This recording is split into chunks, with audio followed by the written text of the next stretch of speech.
Assalamualaikum warahmatullahi wabarakatuh. Jumpa lagi dengan saya Isram. Pada kesempatan ini kita akan bincang-bincang terkait masalah hukum.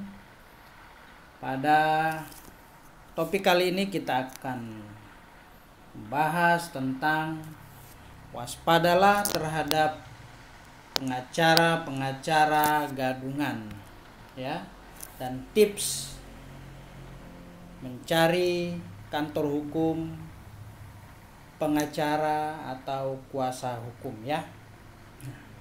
Semoga yang menyaksikan video ini dalam lindungan Allah Subhanahu wa taala diberi kesehatan dan kemudahan dalam melaksanakan aktivitas. Amin. Pada situasi pandemi saat ini, ya, tetap jaga kesehatan dan taat terhadap protokol kesehatan, ya, sahabat Bapak Ibu sekalian, ya. Pada situasi pandemi saat ini sangat berdampak secara luas terhadap seluruh masyarakat Indonesia, baik itu secara ekonomi, keuangan, bahkan kita dituntut untuk bertahan hidup.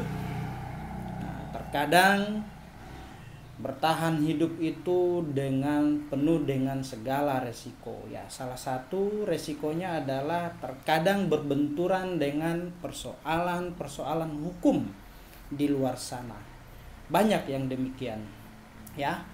Ini yang repot ketika kita bertahan hidup lalu dihadapkan dengan persoalan-persoalan hukum.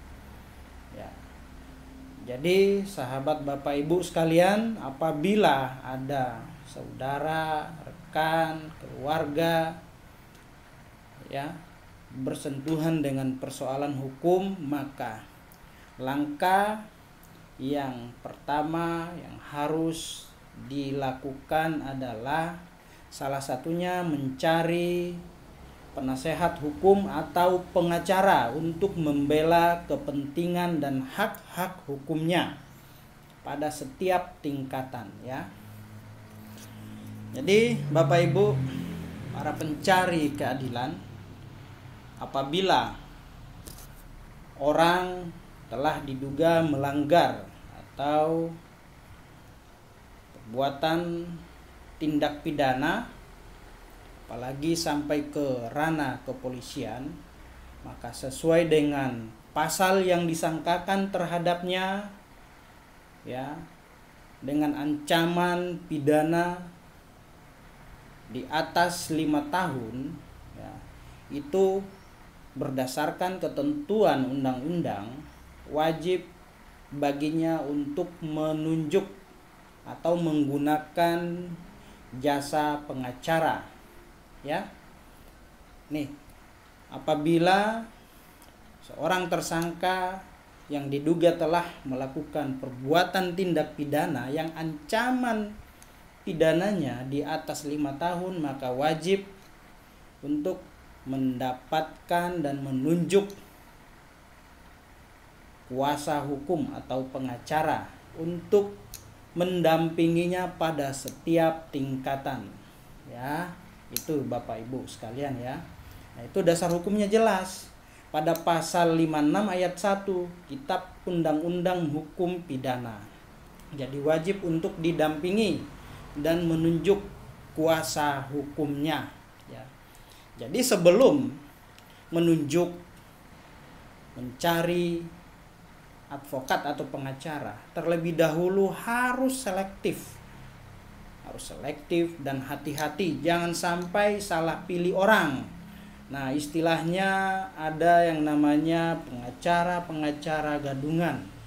Modal pakaian rapi, jas, dasi, segala macam, rambut dirapihkan, ya, bentuk gaya komunikasi yang baik serta sangat meyakinkan. Nah, ya, syukur-syukur dapat menyelesaikan permasalahan. Nah, tapi kalau enggak, ya, ini dapat berbuntut panjang, menimbulkan akibat hukum baru nih, ya. Apalagi orang-orang yang pada saat mau ketemu dengan klien atau sedang menangani perkara, lantas dalam komunikasinya terhadap kliennya menjanjikan kemenangan, memberikan harapan yang berlebihan, ya, itu saya dapat pastikan bukan seorang advokat atau pengacara. Karena dalam kode etik advokat berdasarkan undang-undang advokat dilarang keras menjanjikan kemenangan terhadap kliennya. Ya, itu jelas ya. Ini merupakan pelanggaran kode etik.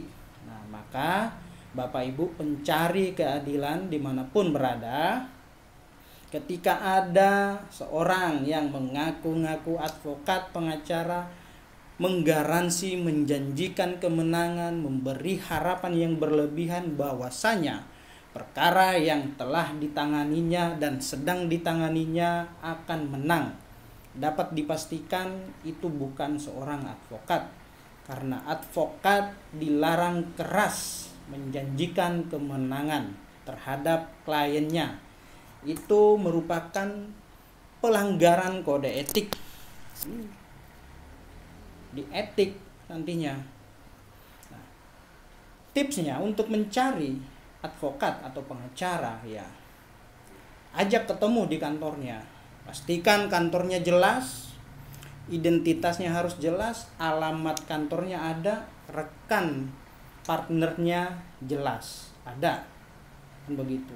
Bila perlu minta kartu nama, terus kemudian identitas KTPA, bila perlu minta apakah orang tersebut benar terdaftar sebagai anggota organisasi advokat pada organisasi advokat. Nah, seperti Peradi, KAI, ya kan, AAI, IKADIN dan lain-lain, masih banyak advokat kan, organisasi advokat.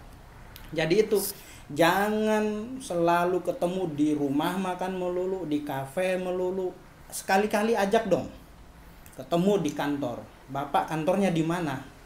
Kok saya tiap saat ketemu kan, ketemunya di rumah makan, restoran, kafe dan sebagainya kan gitu.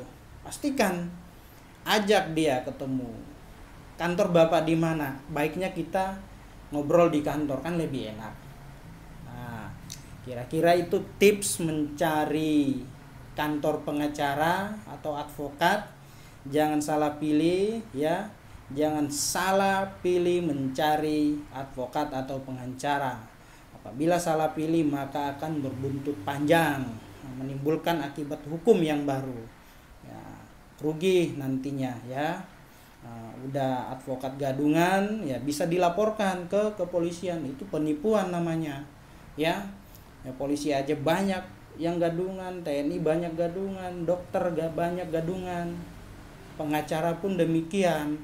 Nah, maka dari itu sangat hati-hati, selektif dalam mencari kantor hukum atau pengacara sebelum menggunakan jasa pengacara ya. Mungkin demikian tips dari saya, semoga bermanfaat. Nantikan video-video saya berikutnya, jangan lupa tombol subscribe dan like ya. Semoga informasi ini menambah pengalaman, pengetahuan Bapak Ibu para pencari keadilan dimanapun berada ya. Sekian, assalamualaikum warahmatullahi wabarakatuh.